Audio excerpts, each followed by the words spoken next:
Assalamualaikum warahmatullahi wabarakatuh. A'udzubillahi minasyaitonir rajim. Bismillahirrahmanirrahim. Alhamdulillahirabbil alamin.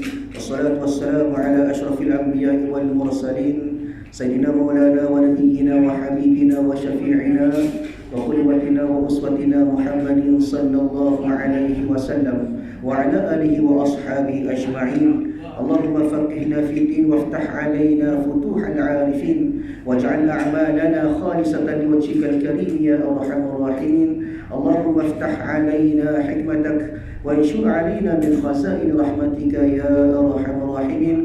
Rabbi shrah li sadri wa yassir li amri wahlul 'uqdatam min lisani yafqahu qawli walhamdulillahi rabbil alamin. Amin. Qala al-musannif rahimahullahu ta'ala wa nafa'ana wa iyyakum bi'ulumihi fid dharain amin. Alhamdulillah, pertama-samanya marilah sama-sama kita panjatkan setinggi kesyukuran kita kepada Allah Subhanahu wa taala kerana pada malam ini Allah Taala masih lagi memberikan kepada kita daripada segala nikmat yang dikurniakan oleh Allah Taala kepada sekalian hamba-hambanya. Termasuklah dua nikmat yang terbesar, iaitu daripada nikmat iman dan juga nikmat Islam, serta nikmat kita sihat tubuh badan boleh hadir berjamaah di rumah Allah Ta'ala pada malam ini. Kemudian juga dalam masa yang sama kita boleh terus beribadat dalam keadaan hati kita rasa nak cenderung kepada benda-benda agama. Dan di samping itu kita pakai hadir berada dalam rumah Allah Ta'ala dalam keadaan kita duduk dalam taman-taman ilmu. Kerana apa? Kerana kata ulama rahimahullahu ta'ala, inilah yang dikatakan sebagai rawdatul min riyadil jannah, satu taman daripada taman-taman syurga. Mudah-mudahan perhimpunan kita pada malam ini Allah Ta'ala catatkan sebagai salah satu usaha kita, salah satu ikhtiar kita untuk kita cari redha Allah Subhanahu wa ta'ala, insya-Allah. Jadi insya-Allah kuliah kita pada malam ini kita teruskan dengan kuliah kita dengan kitab Faridatul Faraid pada muka surat yang ketiga, baris yang ketiga daripada bawah ke atas. Baik, kita masih lagi berada dalam muqaddimatul kitab ataupun pendahuluan kitab. Dan pada kuliah yang lepas telah pun kita belajar, telah pun kita sebut bersama berkenaan dengan apakah yang dikatakan sebagai Islam.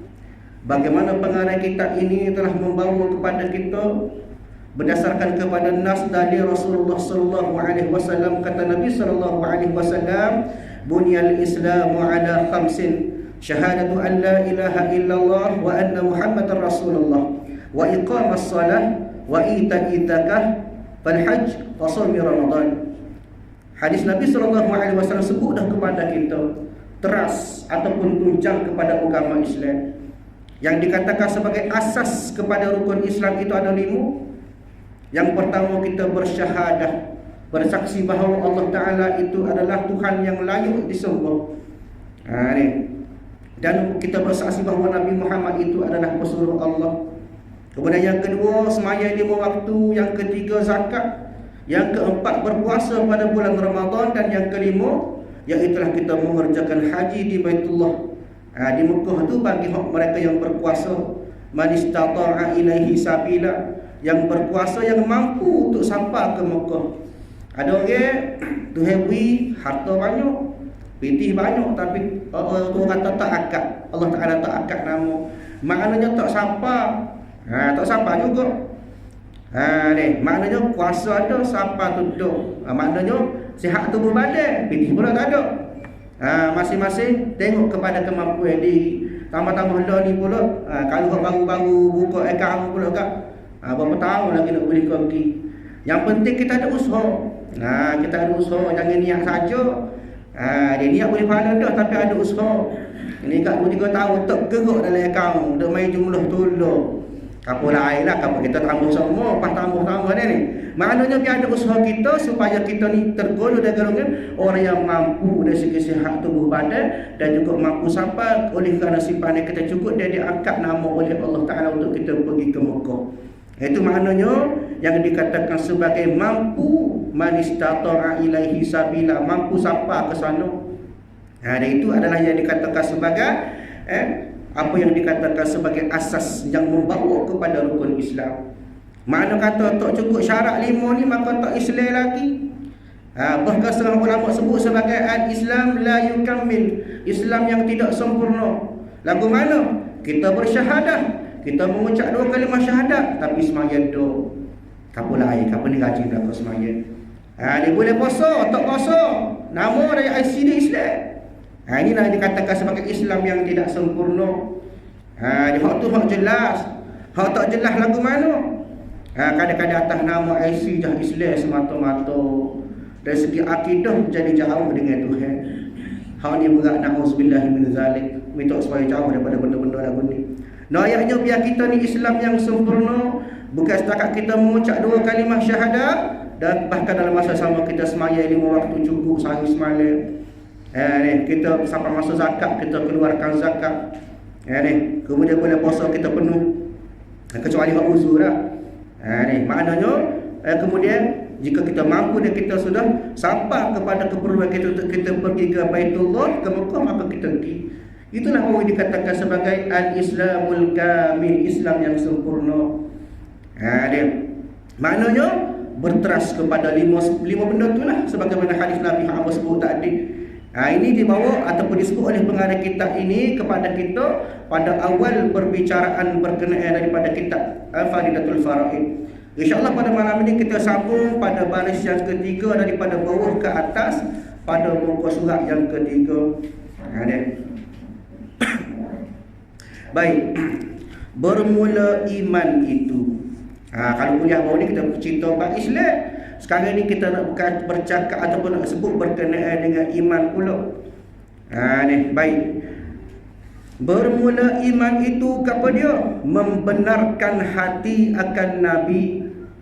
Dia membenarkan hati, maknanya tasdiqu bil qalbi. Kita membetulkan apa saja yang Nabi bawa.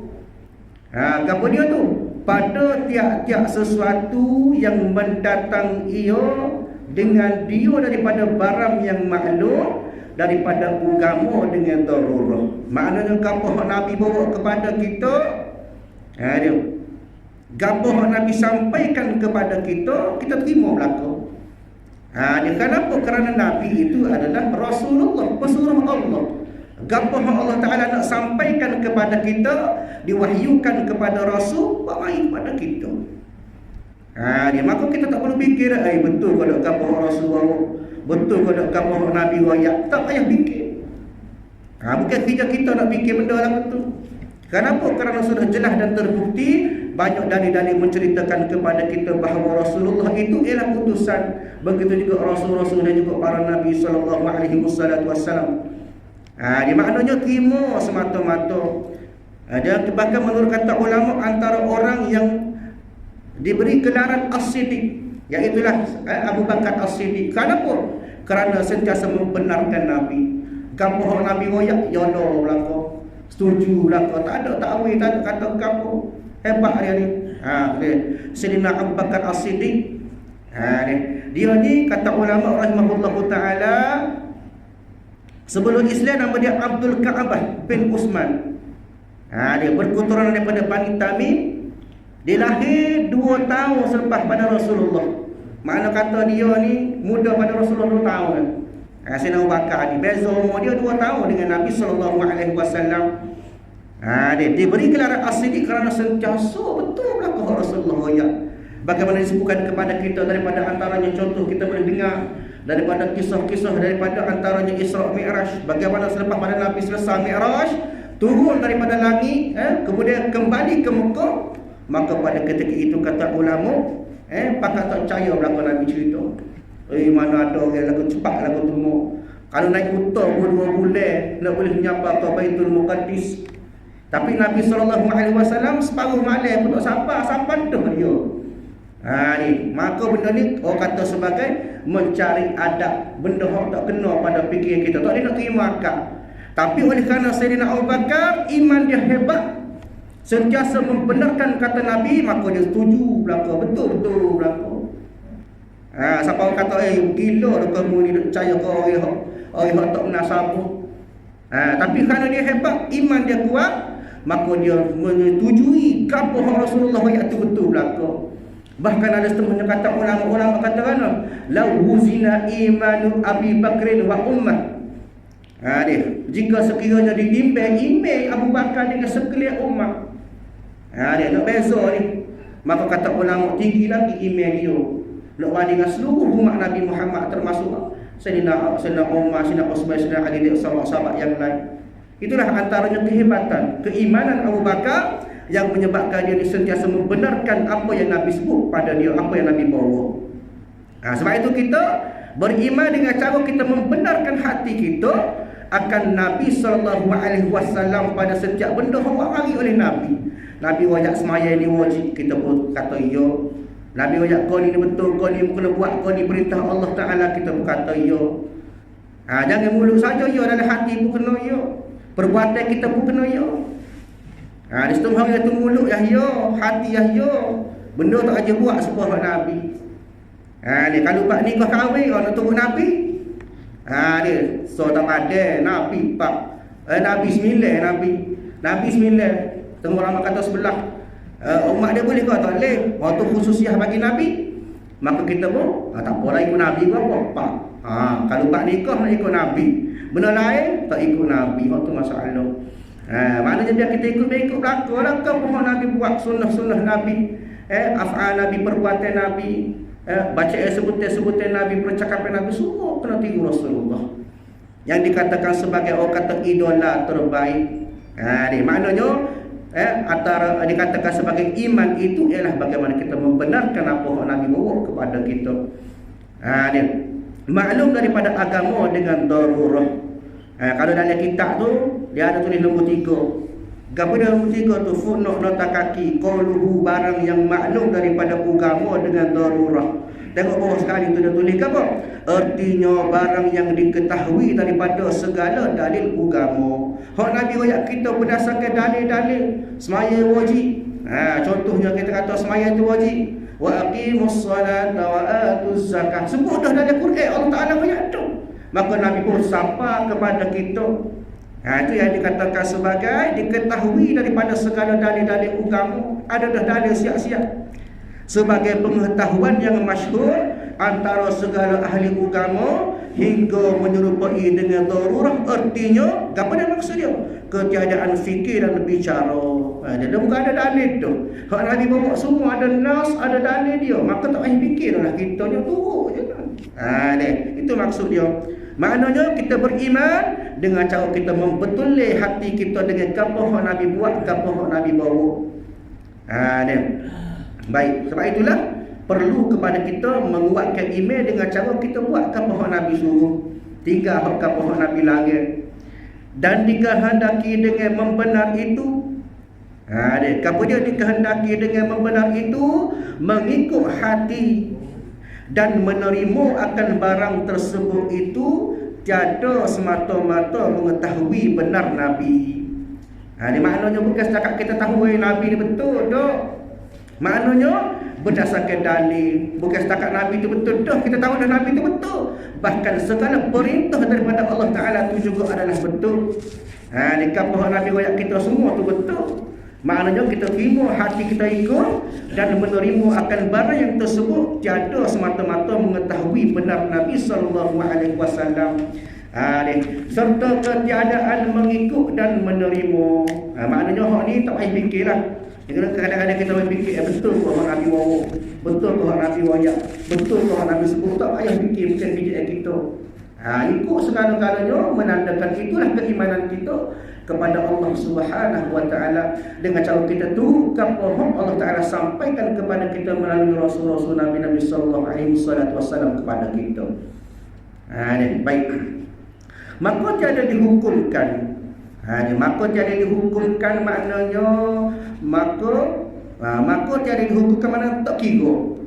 Tidak dihukumkan dengan iman. Tak kira beriman lagu mana? Pada kebanyakan daripada segala kafir yang mengetahui mereka itu. Kadang-kadang orang kafir pun tahu Nabi Nabi Muhammad pun dia tahu, semaya pun dia tahu. Dia muka ni mudah. Tengok kat TV, kat internet, bahan-bahan bacaan ada berapa lah ditunjuk orang Islam duduk semaya, orang Islam di Mekah, orang Islam hormat saya, cinta kepada Rasulullah. Semua kadang-kadang kafir tahu daripada kita. Kenapa? Kerana dia tu mengetahui mereka itu, dia tahu juga, tapi tak dia beriman. Sebab apa? Bahawasanya Sayyidina Nabi SAW itu Nabi dan Rasul yang sebenar. Kadang-kadang dia tahu saja tapi dia tak percaya, dia tidak beriman. Dia maksudnya kenapa? Kerana ketiadaan mengikut hati mereka itu. Tahu sekadar tahu. Inilah sebenarnya yang membezakan kita dengan orang bukan Islam. Orang kafir berbeza dengan Islam lagu mana? Kita tahu, kita beriman. Kita tahu, kita turut. Adapun kafir kemungkinan dia tahu tapi dia tak beriman. Dia tahu tapi tidak ikut akan hati dia tu. Dan ketiadaan menerima akan demikian itu.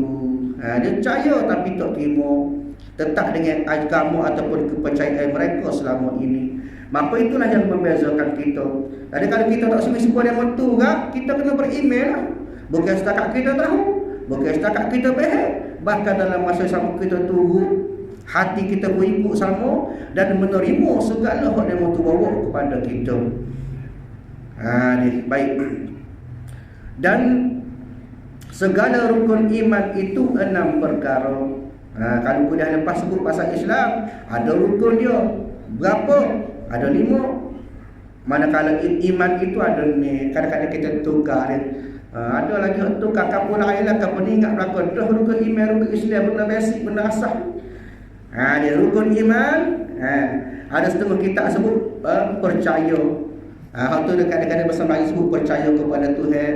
Ada percaya kepada Allah, percaya kepada malaikat. Itu percaya itu tak tepat. Bukan setakat percaya, kita kena beriman. Baik. Dan segala rukun iman itu 6 perkara. Pertama, beriman. Lagu mana? Artinya percaya dengan Allah Ta'ala. Konsep mula-mula beriman. Bila kita beriman, dalam masa yang sama kita sudah ada iman, maka kita pun percaya adanya Allah Ta'ala. Siapa Allah Ta'ala tu? Rabbul Jalil, Tuhan kita yang Maha Kuasa. Bagaimana kita nak kenal Allah Ta'ala? Dengan cara kita mengaji. Bukan sekadar kita baca rata ni. Tak salah, tapi kadang-kadang lari masa kita tak faham mana. Tak kenal Allah Ta'ala. Sebagaimana setengah pendapat kata, sebenarnya kita nak kenal Allah Ta'ala. Lagu mana? Berdasarkan ilmu akidah yang berteraskan kepada 3. Rububiyah, uluhiyah, asma' wa sifat. Tak kenal. Lagu mana cara sebenar-benar? Kita kenal betul-betul lah dengan cara kita belajar sifat 20. Aqidatul Khamsi sifat 50. Baru kita kenal dengan sebenar-benar. Maka dia berkata, tak payahlah lagu tu. Kita mengaji dah Quran kan. Nak kenal Allah Ta'ala sebut qul huwallahu ahad. Katakanlah bahawasanya Allah Ta'ala itu Esa. Jadi Esa lah ke mana Quran sebut tu? Perlu kepada kita mengaji. Esa tu maksudnya Esa je tunggal, tidak ada dua. Tidak ada awal, tidak ada kira sebagainya. Maknanya di situ menggambarkan kepada kita kena mengaji ilmu akidah, asal akidah yang sebenar. Maknanya kena kenal bukan setakat beriman, percaya kepada Allah Ta'ala dengan sebenar-benar kepercayaan. Jangan sekadar sebut di lidah. Maknanya percayaan kita, keimanan kita itu digambarkan ataupun dibuktikan dengan cara ibadat kita sehari-hari. Kadang-kadang mulut kata beriman kepada Allah, tapi hati kita, perbuatan kita, pekerjaan kita semua tak turut Allah Ta'ala. Hal ini jadi masalah kepada kita. Kapal lain lah, kapal ni alhamdulillah bagus berlaku. Maknanya nak supaya kita letakkan dalam jiwa kita, dalam hati kita, supaya beriman kita, maknanya dengan sepenuh jiwa kita. Dari segi perbuatan kita, kata-kata kita semua turut hak mana hak Allah Ta'ala suruh, sumpah hak Allah Ta'ala nak. Itu cara dia. Maknanya beriman. Yang pertama tadi beriman, maknanya kita percaya dengan Allah Ta'ala bulat-bulat. Ada 100% kepercayaan kita. Jangan bila sikit pun kepercayaan kita kepada Allah Ta'ala. Bahkan Allah Ta'ala itulah sebenarnya tempat untuk kita bergantung harap selama-lamanya. Maka kena percaya pada 100%. Jangan bila ada rasa kita nak main was-was lah ke apa lah. Dia mengaruh belakang tu. Nak biar hati kita bulat, betul-betul tekad bahawasanya kita nak beriman kepada Allah dengan segala perbuatan, segala hati kita. Dan itu rukun pertama, rukun iman. Yang kedua, bagaimana yang kedua? Dan yang kedua, beriman dengan malaikat. Malaikat Kita kena dengar je lah. Tak aja tengok lagi ni. Kau ada biasa tengok malaikat? Tak ada lagi lah. Pasal benda malaikat ini dikatakan sebagai benda as-sam'iyah, benda yang tak nampak gelik. Dia benda yang tak nampak dengan mata kasar. Bahkan kata ulama antaranya Sa'id bin Al-Musaibah berkata bahawa malaikat ini bukan lelaki, bukan perempuan, tidak makan, tidak minum, tidak tidur. Setengah ulama mengatakan malaikat dijadikan daripada cahaya. Semua itu sekadar ilmu yang hanya kita dapat semata-mata dengan secara mata kasar. Ulama ayat gini, maka kita berfaham, kita berkenal, bukan kerana kita tengok. Inilah yang kita kata sebagai benda-benda as-sam'iyah. Bahkan kata ulama, malaikat ini merupakan makhluk ataupun ciptaan Allah Ta'ala yang tak pernah derhaka kepada Allah Ta'ala. Malaikat tidak diberi ujian kepada dia. Dia kenapa? Kerana dia kata ulama, malaikat diberi iman sahaja. Ada keimanan daripada malaikat ni. Nafsu dia tak ada malaikat. Ada setan tak ada, duk bisik ke malaikat tak ada. Ni. Baik. Sebab itulah antaranya Allah Ta'ala sebut mereka ini, kata Allah Subhanahu wa Ta'ala, la ya'sunallaha ma amarahum wa yaf'aluna ma yu'marun, kata Allah. Mereka iaitulah malaikat ini tidak pernah derhaka kepada Allah terhadap apa yang Allah Ta'ala perintahkan kepada mereka, iaitulah pada malaikat, dan selalu mengerjakan apa yang diperintahkan oleh Allah Subhanahu wa Ta'ala kepada mereka.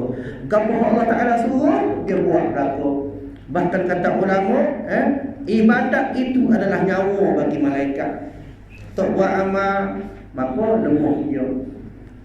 Itu cara dia berbeza dengan manusia. Manusia Allah Ta'ala beri macam-macam ujian. Ada nafsu, ada iblis.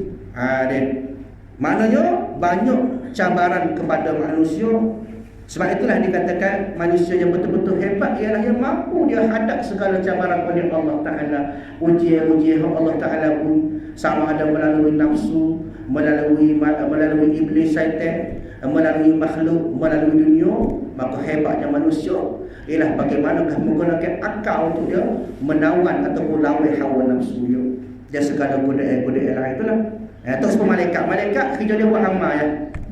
Buat amal. Itulah kerja dia sehari-hari, buat apa Allah Ta'ala suruh, wa yaf'aluna ma yu'marun, dan mereka buat apa Allah Ta'ala perintahkan kepada mereka. Itu malaikat.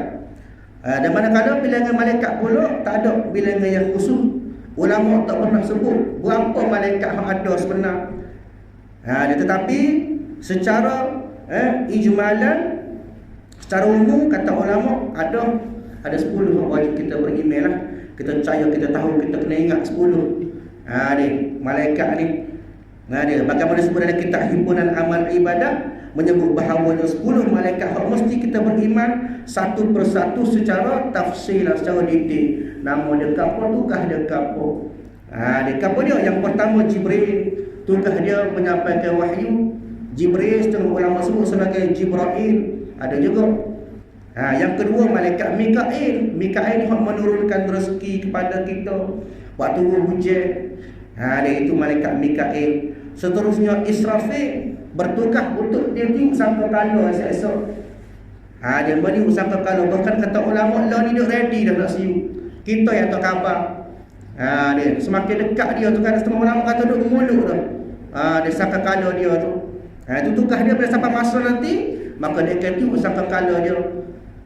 Dia kata ulama 2 kali.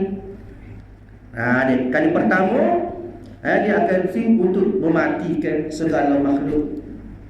Dia maka bila mana kata ulama dia lah makhluk yang terakhir Allah Ta'ala mati. Sebab apa? Kalau dia mati dulu macam mana sampai dia sing satu kali tu selepas pada selesai makhluk berapa manusia tak ada dah. Dia makhluk-makhluk lain mati berapa dah, maka baru Allah Ta'ala matikan dia.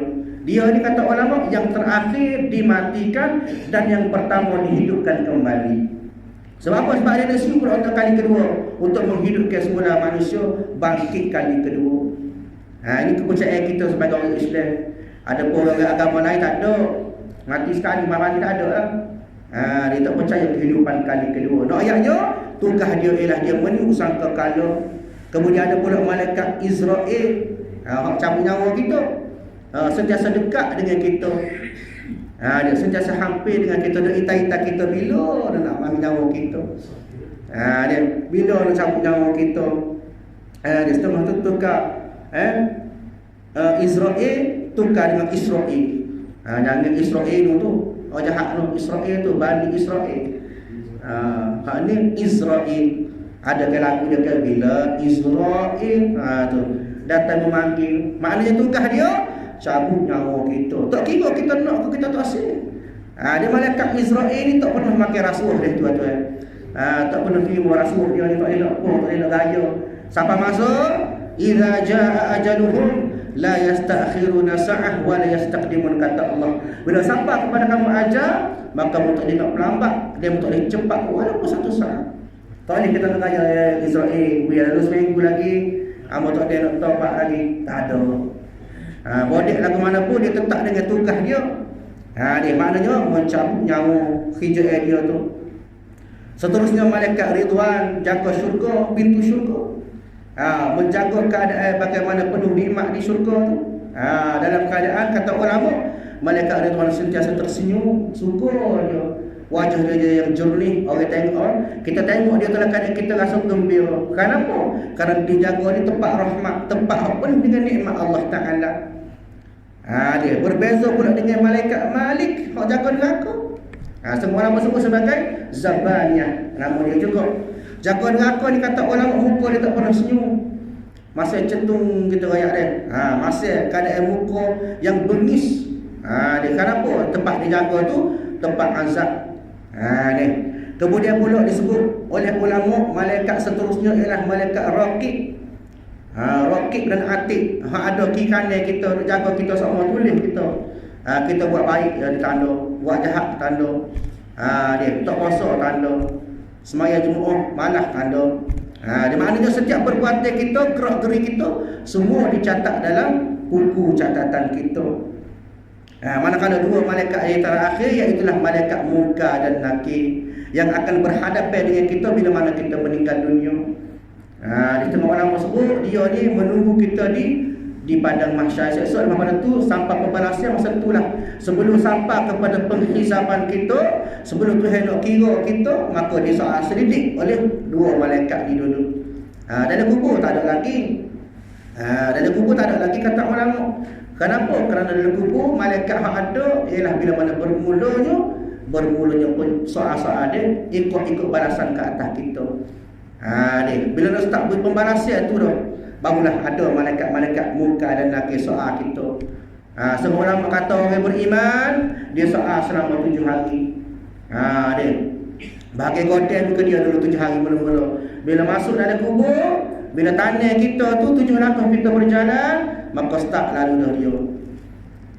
Sebab itu antara ulama sebut kepada kita, digalakkan kita kepada kita ni supaya kita zikir kepada si mati sebelum kita balik tu. Kenapa? Orang yang terakhir itulah dikira sebagai 7 langkah setelah orang terakhir itu balik, maka bermulalah soalan-soalan cemburu emas daripada dua malaikat ni. Dia bui dulu dia kurang, kemudian bila pula dia akan bui pula lepas dalam keadaan kita nak menghadap Allah Ta'ala. Kita nak berjalan masa tu lain pula ikut balasan-balasan. Dalam kubur ada siksaan dia, di padang mahsyar ada siksaan dia, dalam neraka ada lagi siksaan dia. Panjangnya perjalanan kita di hari akhirat nanti. Bukan setakat dalam kubur beres, tak kena dah, tak ada.